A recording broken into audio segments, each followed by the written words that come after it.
從聖經真理點亮生命，從心靈故事啟迪人生。靈命日亮，每日與你同心同行。各位弟兄姊妹平安，願我哋此刻安靜落嚟，以平靜安穩嘅心親近我哋嘅上帝。今日要分享嘅主題係堅定的信心。我哋先聽一聽要讀出嘅經文啦。詩篇95篇1至7節：來啊，我們要向耶和華歌唱，向拯救我們的磐石歡呼。我們要來感謝他，用詩歌向他歡呼。因耶和華為大上帝，為大王，超乎萬神之上。地的深處在他手中，山的高峰也屬他，海洋屬他，是他造的，旱地也是他手造成的。來啊，我們要屈身敬拜，在造我們的耶和華面前跪下。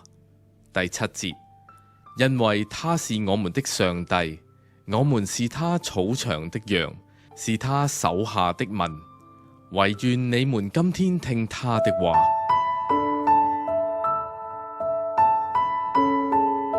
金代安同佢丈夫得知兒子被診斷出患有自閉症，佢一想到自己嘅兒子有認知障礙，極有可能真係唔會活得好耐。金代安嘅內心充滿煎熬，佢不禁向上帝哭訴：如果我唔喺度，佢應該點樣呢？係邊個嚟照顧佢呢？上帝回應咗佢嘅禱告，為佢建立一個支持系統，讓其他同樣照顧身心障礙小朋友嘅成年人扶持佢。上帝賦予金代安信靠上帝嘅力量，讓佢能夠將莫名嘅罪疚感、無力感同恐懼感都交託俾佢。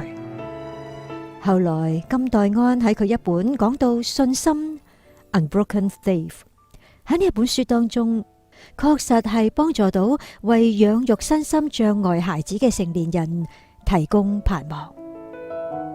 喺兒子步入成年期之後，金代安嘅信心依然堅固，佢深信上帝會永遠照顧佢同佢嘅兒子。人生中有各種不測，可能會使到我哋對上帝嘅信心動搖。我哋或者會將信心寄託俾其他人、事物，甚至自己身上。但係我哋可以依靠嗰位拯救我哋嘅磐石。呢句說話係指上帝嘅特質係值得信賴。上帝掌管一切，就好似詩篇95篇4至5節所講：地的深處在他手中，山的高峰也屬他，海洋屬他，是他造的，旱地也是他手造成的。我哋能夠有堅定嘅信心，係因為敬拜嗰位做我哋嘅耶和華。我哋可以相信佢會同我哋，並且與我哋所愛嘅人同在，因為我哋係佢草場上嘅羊。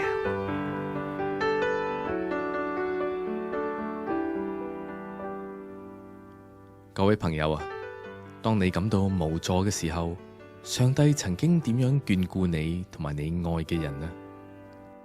知道上帝嘅特質值得信賴，點樣幫助你相信佢會信守承諾呢？詩篇95篇7節：他是我們的上帝，我們是他草場的羊，是他手下的民。邀請你，我哋一齊禱告啊！偉大嘅上帝啊，多謝你應許會看顧保守我，奉主耶穌基督之名祈求，阿門。靈糧透視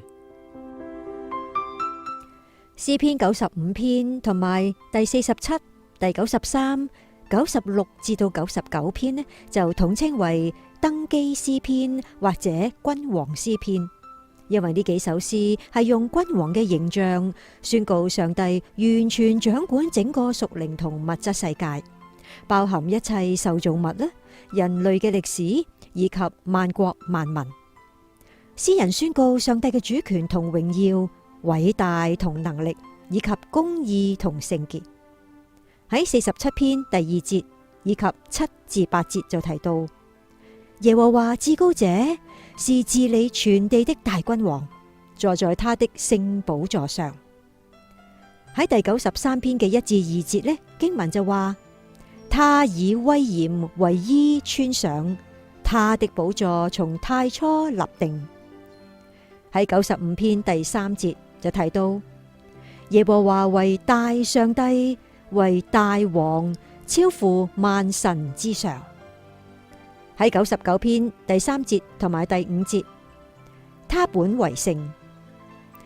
96篇13節經文話，按公義審判世界，按他的信實審判萬民。而喺99篇第8節呢，就提到，佢亦都係赦免他們的上帝。因為上帝具有以上呢啲種種嘅特質，所以即使我哋身處艱難時期，仍然可以信靠佢，敬拜佢。